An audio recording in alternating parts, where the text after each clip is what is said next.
You have been talking to yourself a lot lately. In fact, you've been having a conversation with yourself every single day of your life.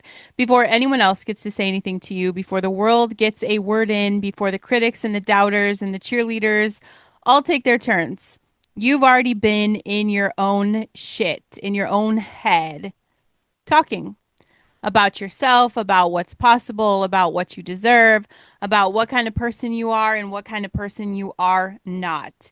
And most people have never stopped to actually listen to what the own conversation in their head actually looks like. Because here is what I know to be true. After sitting across from over 100 people in the past 2 months on my new interview show called Listen Bitch Presents Tell Me Why You're Special, I ask the kind of questions that get past that polished, curated, scripted, surface bullshit version of someone's life. The internal conversation is almost always harsher than anything anyone else has ever said to them. Like, bitch, you're talking worse to yourself than anybody's ever talked to you. The self-talk is more critical, it's more limiting, more relentlessly focused on the gap between who they are and who they think they should be, and it's more than anything the most hostile person that your life has ever managed is the voice in your head. And like a lot of people that I talk to, I feel like they're just not aware of that. They're not aware of that. They've been in the conversation so long, it stopped being a conversation and it really just started being weather. Just the atmosphere of their inner life, just the background frequency of existing. Most people do not think of this because it's always been happening. You don't think of these conversations, you don't think about the words you're saying. A lot of people are not recognizing this is the thing that is shaping decisions, limiting vision, capping potential. It becomes the ceiling, determining, what they reach for and what they do not even bother reaching for because it's been there since before they could put their finger on what it is. And the words you use about yourself, the words you use about yourself, my friend, are this is literally the most powerful force in your life. Even the Bible says it. Speak life. Speak life. Okay. This is more powerful. Words are more powerful than your circumstances. They are more powerful than your resources, more powerful than the systems and the structures that we have called out this entire season. Because the systems can only limit what you reach for from the outside. Your internal language limits it from the inside, and an inside limit is the most absolute limit available. Nothing can get through it, nothing external can compensate for it. Not the right mentor, not the right opportunity, not the right timing. If the inside conversation you are having says that you're not the kind of person who gets to have that, that's the ceiling, regardless of everything else. And today I want to deal with that ceiling. I want to break that bitch apart. Hey, you guys, welcome, welcome, welcome to the Listen Bitch podcast. I am Brandon Lynette. If you're new here, I am the voice authority, the podcast coach. I'll say it. Your mess is your message. And today, just talking about this thing that's been operating your life without your permission for so long that you probably stopped noticing it. Like, we don't think about the thoughts we have. They're so ingrained in our brain. The language that you're using about yourself, the words that you reach for when you describe yourself to yourself, maybe even to other people, or in the stories you tell, in the self concept that is running 24 hours a day in the background of everything you do. How many times today did you say, God, I'm so stupid? I'm such an idiot. Like that kind of shit. The language is not neutral. It is not just a description, it is instruction. And every time you say, I'm not that kind of person, your brain files it. It keeps the record. It's the data. Every time you say, I always do this always happens, your brain is going to build the proof and truth around that. Every time you say, I could never, I'm not smart enough, I am too much, I am not enough, I am bad at that, I'm the kind of person who fill in the blank. Your brain is listening. Your brain is building in the direction of language because that is what our brains do. They grow where the attention goes, and the attention is going where the language is pointing it. You are either building yourself with your words or you are literally dismantling yourself with them. There is no neutral option. The language is always working. The question is whether it is working for you or against you. And before we get too far into this conversation, y'all know I don't have my patches with me because I actually put them in my purse this weekend. um, I want to talk about Zen from my super patch because the language work, like the specific, honest, very sometimes confronting work of actually listening to the conversation you've been having with yourself, it requires a level of cognitive clarity. It requires some focus and a present. I am here and I can willingly and actually hear what I'm saying kind of attention. Like you can pay attention to yourself. Zen supports that. Cognitive balance, decision making, improved information flow. It enhances my memory. I just feel calm and clear. It is your brain thinking at its best so you can actually hear what you've been telling it. These are drug free, zero ingredients. It is vibrotactile technology that tells your brain to be present for its own processing. You guys know I keep the link in the show notes. So let's talk about now the legacy of language. The words that you use about yourself are building or destroying you. And this is not one of my motivational podcasts. This is mechanical. And I need you to understand the mechanism before you can change anything because you cannot interrupt a process you do not understand is happening. So maybe this is new to your awareness, but your brain has a very specific system for processing self-referential information, that information about you, and it's called the default mode network. If you're one of my day ones, baby, you guys know all about this. You know all about this. The default mode network is active during a very particular kind of mental activity. And it's not when you're focused on like an external task. It's kind of when you are at rest or when you are mind wandering, doom scrolling, when you're thinking about yourself, your past, your future, your narrative, who you are or how you fit into this world around you. The default mode network is also the system that processes language. And when the language is self referential, when it's about you, it goes through a default mode network with a very particular weight. It's like sticky. It's a little more sticky. The brain does not process statements about yourself the same way it processes statements about anything else. Statements about yourself in your brain get integrated into the self concept, into the neural model of who you are. And the self concept, once it's formed, it acts as a filter on literally every experience, every opportunity, every piece of information that you're encountering, which means the words you use about yourself are not just descriptions, they are updates to the filter. Every time you say, I'm not creative, the filter gets updated towards not creative. Every perception, every experience, every piece of data that comes in subsequently gets processed through the not creative filter. Opportunities that would require creativity get assessed as not for you. Your brain locks that in. Creative expressions that emerge get dismissed as exceptions rather than evidence. Your brain is not like, oh, this works for me, because that filter is more powerful than raw data. The self concept determines what the data actually means. And the language, you guys, that is what builds the self concept.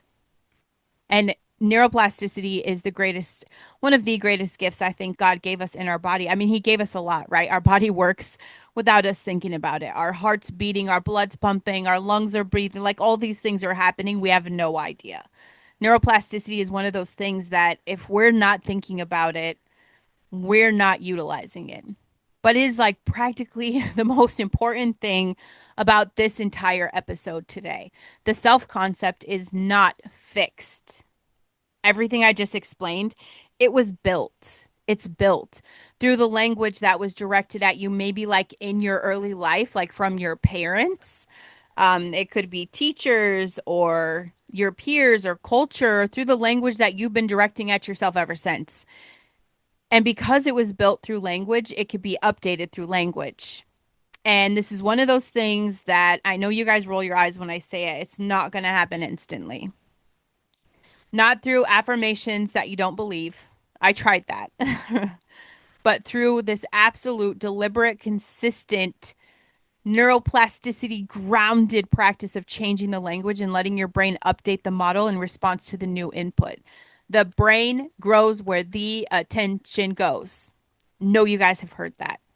And the language is the most direct way to direct the attention. So change the language, redirect the attention, give your brain the new input, give it the new model update. The filter shifts, and that is how we move the ceiling.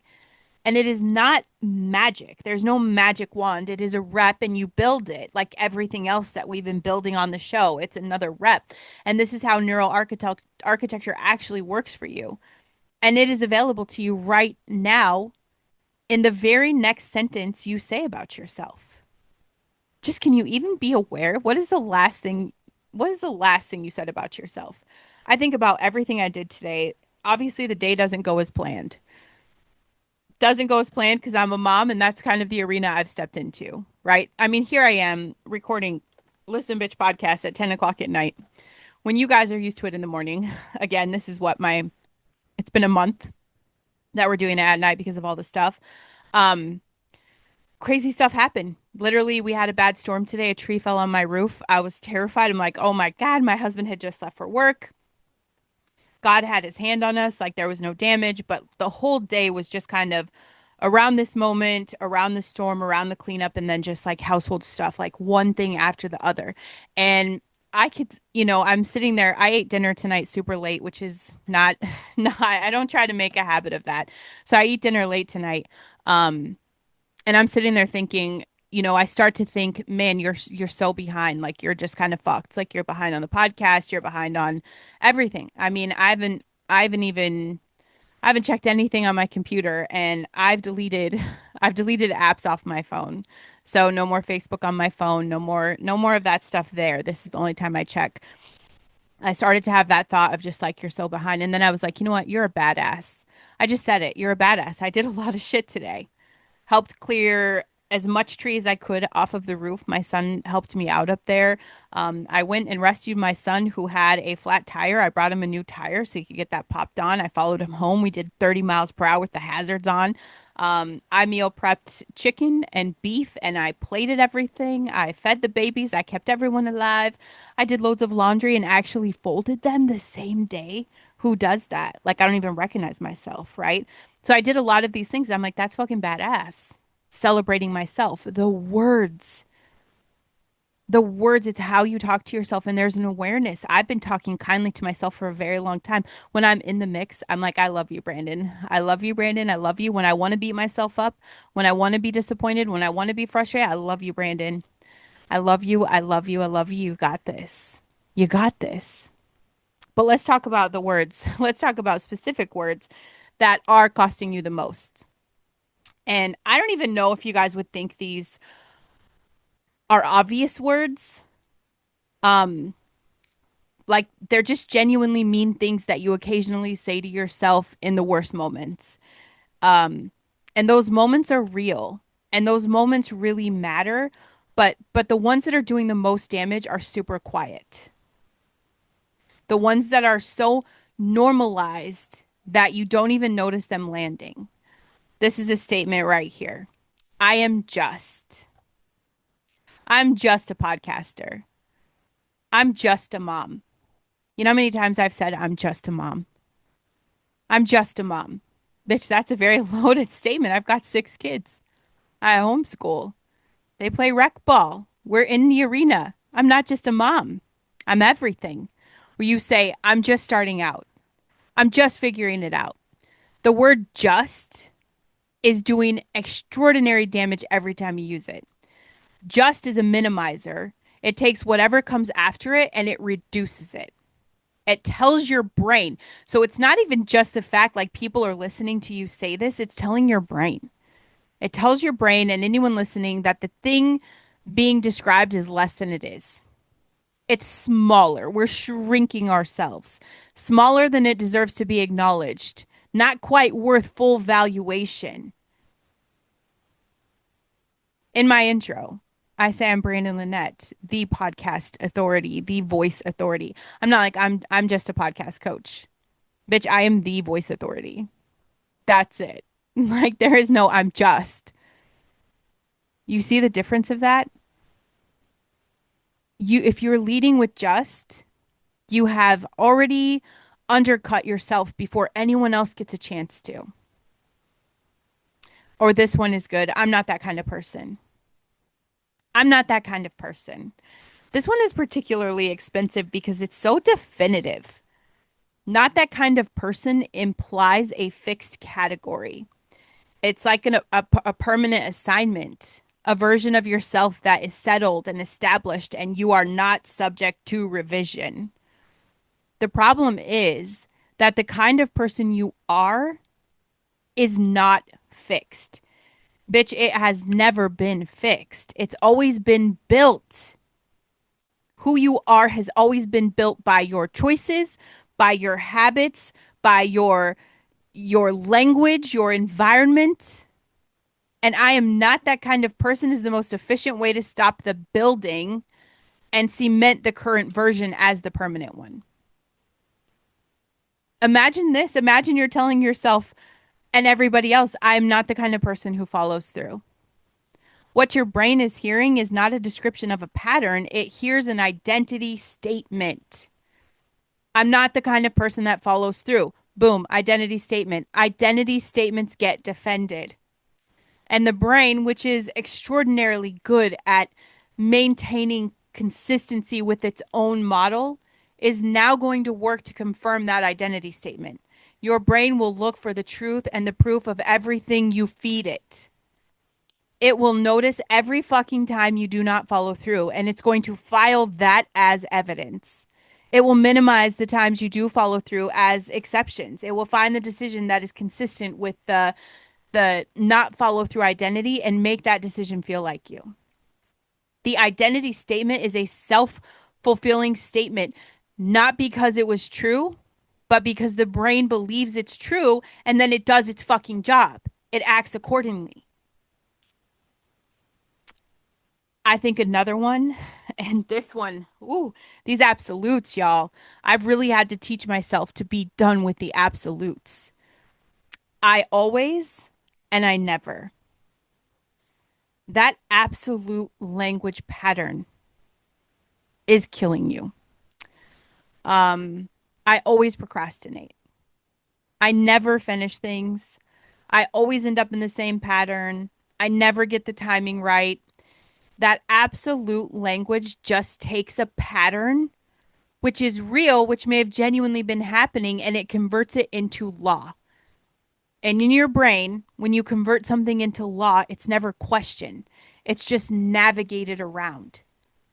The difference between a pattern and a law is whether you believe it can change.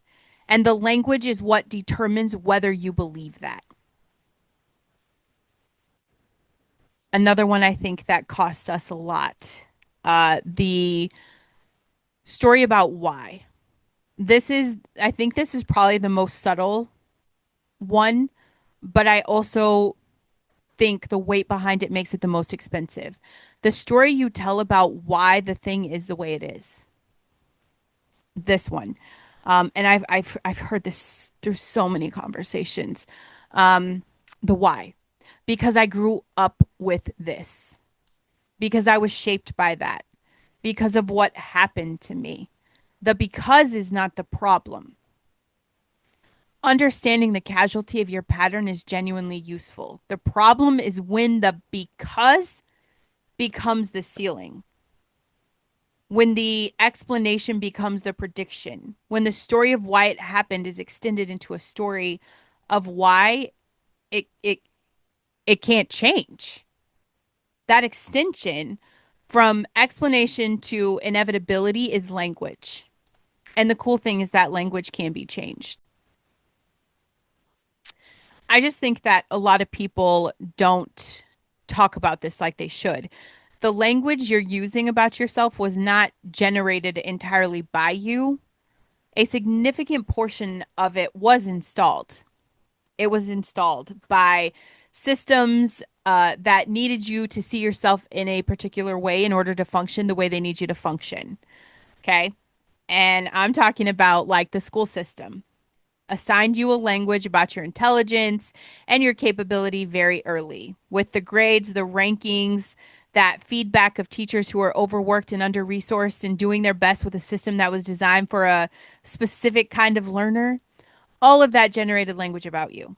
Smart or not smart, good at this or bad at that, college material or not, advanced or remedial. And that language went into the default mode network, and the default mode network built that self concept around it. And you've been living inside that self concept ever since, including the places where the self concept was generated by a system that was not actually measuring what it thought it was measuring. That's why I homeschool, baby. That's why I homeschool. The advertising industry. Oh, come on, y'all. They installed the language of inadequacy. You are not thin enough. You're not young enough. You're not put together enough. You're not far enough along. You're not productive enough, not successful enough. The industry's survival depends on the specific, consistent, relentless delivery of the message that you aren't shit and you're not quite there yet. Because not quite there yet is a market, and the market needs to be kept alive. And the language of inadequacy is how the market is kept alive. Every message that reinforces the gap between who you are and who you should be is a language installation.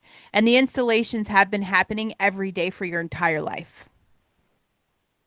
And even religious environments. And I say this like, y'all know I'm working on my relationship with Christ. Year number 3 being locked in as he is the grounding for me. So hear me carefully here when I say this. It does install language that was supposed to produce humility instead of and it produced shame. That's it. It created shame. The specific language about unworthiness that some traditions use to describe the human condition has for some people landed as theological accuracy. And it there's their permission to stay small, to not step into the full expression of the gifts, to believe that visibility is pride, obscurity is holiness. That language was never from God. It is from a misreading of scripture through a lens of culture that needed manageable people. You know, a church makes money the more people that are in there, and the softer they get, the more people feel accepted. That's what happens. And so we push the language, and then we get you in there, and then we make you feel like you're not enough so that you feel like you have to stay there. We're going to tear you down, but we're not going to build you up. We're going to just keep you here so you know the work lasts forever and make you feel dependent on something other than Christ. This has been doing damage in the self concept of gifted and called and genuinely faithful people for a very long time. So I'm just telling you that the language that has been installed in you is not the truth about you. Some of it was accurate feedback from people who genuinely saw you, but a significant portion of it is the output of systems that needed you to see yourself in a particular way. Because that's how they make the money. And you have the authority to audit it now. This show is giving you permission to examine it, to decide what stays and gets updated. And not because you get to make up who you are, but because the language was never entirely objective to begin with. It was always shaped by the people and the systems that delivered it. And some of these people and systems did not know you. They did not see you. They did not see who you were. They didn't have the full picture. And their language does not deserve a permanent installation in the most central architecture of your life. You understand? Who you get to be is not the same as who you are that people set your brain to believe you are. And come on, y'all, we all have the language. One of the words that probably did the most damage to me, it wasn't even a harsh one either. It was one of those subtle ones, and it was almost. Almost. I was almost ready. I was almost there. I'd almost figured it out. I was almost the person I needed to be. Almost was the word that kept the gap open for me. It kept the threshold just slightly out of reach. It kept me safe. It allowed me to be in that perpetual proximity to the thing, to the goal without ever fully arriving at it because almost is a comfort word for me. It's a comfort word for me. The old version of me executed sabotage flawlessly because almost was my comfort word. Because it's tricky. It implies progress. I'm doing stuff. It implies that I'm not far, but almost is the word that keeps you from committing. Because almost is not committed. Almost leaves you an escape route. Almost can always justify one more cycle of preparation before you have to really show up and do the real work. And what I didn't understand about almost for a very long time is almost was not describing where I was, almost was describing what I believed I was allowed to be. The almost was not a distance. It was my version of playing small. It was the ceiling. It was the language I was using to keep myself from the full potential because the full version of me was exposed and scary and required me to be seen as actually myself rather than the almost thing. And when I caught myself with this word almost, the day I replaced I'm almost ready with I'm building this right now. That's where the voice authority came from. Something shifted in the self concept in my brain. And there was no fireworks. It wasn't like a big dramatic shift, but incrementally. My brain, which had been calibrated to almost, started receiving the new data. I am building this right now. It's not a distant statement, it is a present statement. It is the current moment. It is happening. And my brain, which has been building this architecture of almost, guess what it does, bitch? It starts building the architecture of now. The language changed my self concept. The self concept changed the behavior. The behavior changed what's possible. And I am here. I am creating now, not because the external circumstances changed. It's because my internal filter changed and everything looks different through a different filter. You know that because we don't recognize anybody anymore in person after we've been on social media with these damn filters. People are like, hey, remember me? We're Facebook friends. No, I absolutely do not. Can you just show me your fake picture? What is your version of almost? What is it? What word or phrase have you been using that sounds like progress and functions like the ceiling? I want you to name it. I want you to say it out loud. And then I want you to decide today, right now, right motherfucking now, to replace it with something that points in the direction you're actually going. I had this guy on my interview show who spent like 15 years introducing himself as trying to be a writer. 15 years. He had been writing consistently, seriously, like he's doing it. He's honing in on the craft. He has the real intention. He completed work. He even improved, got better. He developed a voice. But in every introduction, in every conversation about his work, every time language is going to represent his world, he's just trying to be a writer. Not a writer, trying to be one. And he told me that somebody in a conversation called him out on it. You've been writing for 15 years. At what point do you stop trying and you just be? Ooh, that felt like a punch in the gut. He didn't have an answer. And it's not because the question of is unfair. It's because the answer is super uncomfortable. The answer was that trying to be protected from him from the evaluation of being. If he was still trying, then the work was not yet ready to be judged as a writer's work. Nobody had to really see it because he was just trying. So it gave him room for all the judgments and the critiques. It couldn't touch him because he was just trying. It was still in progress. He wasn't being accountable. Trying to be is the linguistic escape hatch from the full exposure of being. He changed the language, started introducing himself as a writer. Just a factual statement, just very simple. I'm a writer. And he told me the change in how people responded to him, the conversations that opened up, the opportunities that came to the surface, the way he was just taken seriously in rooms he had not been taken seriously in before was immediate. Not because he got better at writing, but because the language changed the way he occupied the space, the way he took up the room, and the way people read him. And he told me something else, that the biggest change was internal. That saying I'm a writer to other people started requiring him to say that to himself. And when you say that to yourself, you change the self-concept in the brain. And the self-concept changed what he was willing to attempt. It changed what he's willing to turn in, to submit, what he's willing to put out. Because a writer puts work out. Someone trying to be a writer keeps it protected until it's ready.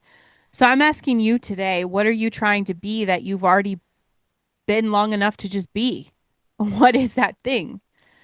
You guys, if this episode is speaking to you, if you've caught the word or phrase that has been in your version of trying to be, or your version of almost, or your version of the language that sounds like progress but functions like the ceiling, I want you to share this episode with another person who needs to hear it. The one who's been using the wrong language about themselves for so long that it starts to feel like an identity. It'll take you less than 3 minutes to subscribe, leave a written review. The review is the language you use about the show to the world. So please make it count. Do it now. It's a very selfless thing, and I appreciate you so much for doing that. I appreciate the help. That's how the show gets exposed, because you guys are willing to share it out. So thank you. Jesus asked the blind man, "What do you want me to do for you?" And the blind man said, "Lord, let me recover my sight." And Jesus said, "Go your way. Your faith has made you well." And immediately he recovered his sight. This is the part, though, why I'm bringing this up. And I just want you guys to stay with me for a second. Before the healing, before the recovery, Jesus asked the question, "What do you want?" He didn't ask, "What do you need?" He didn't ask, "What are you lacking?" He said, "What do you want?" Because the wanting requires language. It's the language. Wanting requires you to say it out loud. Say it out loud to yourself, to God, to the room, what the thing actually is. Not that curated bullshit version you think you have to say. Not the almost version, not the trying to be version, the actual shit. I want to see. I want to build the podcast. I want to step into the calling. I want to be known for the thing I was made for. I want to change rooms.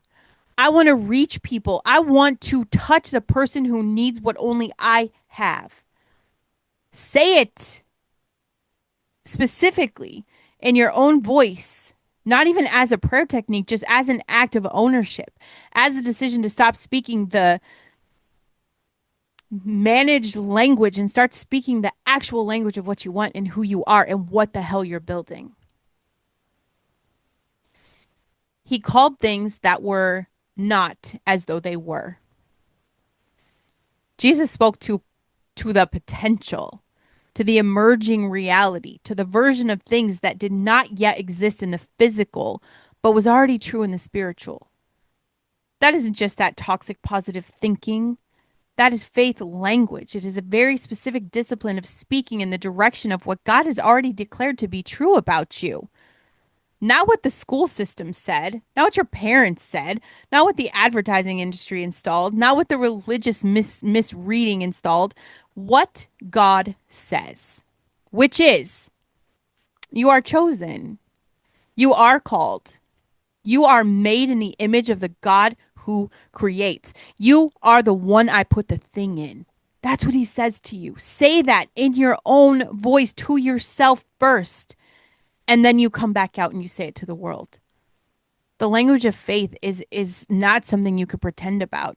It's not pretending, it's declaring. It is a very specific act of aligning your words with a truth that is more than the current circumstances. It is saying, I am building this, not because it's fully built, but because the building is happening and the builder is me, and the God who put the calling in me is not surprised about where I am in this process. That language said consistently, said with the faith that moves from almost to now, is the most powerful thing you will ever do. More powerful than any strategy, more powerful than any platform, more powerful than any system you put into place to grow your potential, to grow the business, to grow the thing. Say the right things about yourself. Let God's language about you become your language about you, and watch what happens to that ceiling.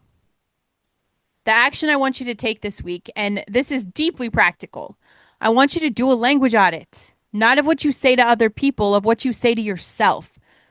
3 days. I know, are you like, what? You're not saying one? 3 days. Every time you catch a self referential statement, write it down. Not in a journaling kind of way, just a fucking running list. Keeping your notes, whatever you do. The things you think about yourself throughout the day, the labels you apply, the assessments you make, the stories you tell yourself about why things they are the way they are. 3 days. And at the end of 3 days, I want you to read the list. And then I got 3 questions. I just threw y'all off, right? Like y'all are panicking because you're like, she did not say one. She just always says one. Today, the magic number is 3. I want you to ask 3 questions. Is this actually true? Or is it a pattern I've been calling a law? Is this description or is this the ceiling? Is this my language or did someone else install this and I just kept it? Then I want you to identify the 3 most expensive items on the list. 3. Magic number is 3. The 3 things that are doing the most damage. That language, the 3 words that if updated would have the most downstream effect on what you reach for. It would affect most what you build, what you believe is available to you. Write the replacement. No toxic positivity. I want accuracy. I want the thing that is true in the direction of your calling. Write the thing that says what you are actually building instead of the distance you have left to go. And then say the replacement language out loud every morning. Not the affirmations that I fed you guys 3 years ago. Okay? That was performance. We were trying. We were winging it, baby. Okay? We were becoming. We weren't being.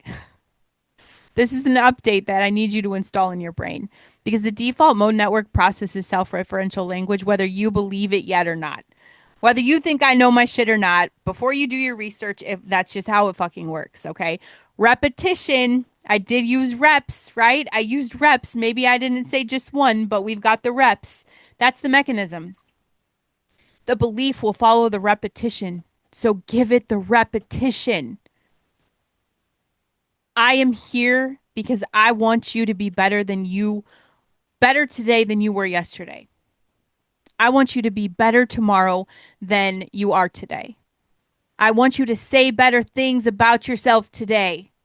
And tomorrow, I want you to say them with even more conviction. And then we're going to rinse and repeat until the ceiling doesn't exist in your life and you're just in your potential. This version of you that has been sitting on your fucking magic, the one that's been carrying your calling and that potential, and you're not deploying it. The version of you that has been in the almost for too long, the one that's been trying to be instead of just being. That version was built with language specifically by specific people. That version is going to be rebuilt also with language, also specifically, but by you right now. You get to choose it.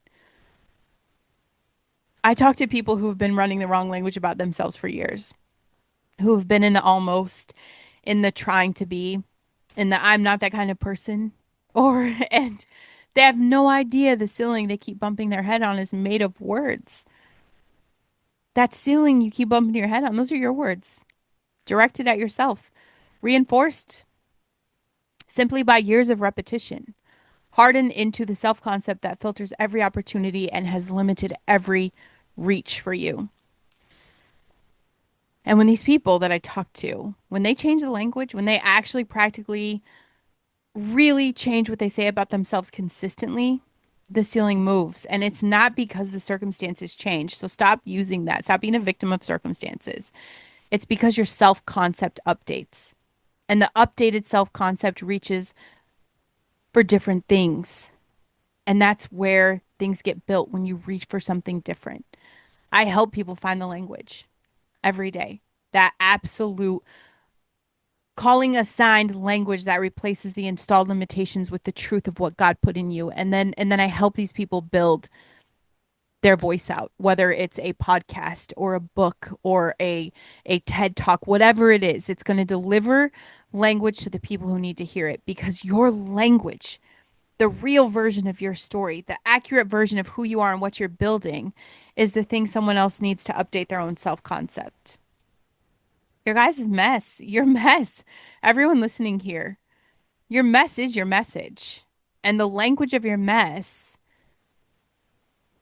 is the most powerful thing you have. It's the thing that reaches. It's the thing that connects you. It's the thing that makes you relatable. It's the thing that walks into someone else's internal conversation and says, you can update this too. I am just that person that's here to show you if she could do it, I could do it. If I could do it, you could do it. If I could do this, anyone could do this. If you feel called, definitely come work with me. You guys check the show notes. Tell me what language you've been running. Tell me what the truth underneath it is. And then I double dog dare you to come on my show that is called Listen Bitch Presents Tell Me Why You're Special. Everybody has a story. Yes, you. No matter how much you argue with me, I will continue to explain to you every single day that your mess is your message and you have a place on my show. For now, tonight, say the right things about yourself. That's it. I just want you to be better today than you were yesterday, and be better tomorrow than you were today. I love you guys.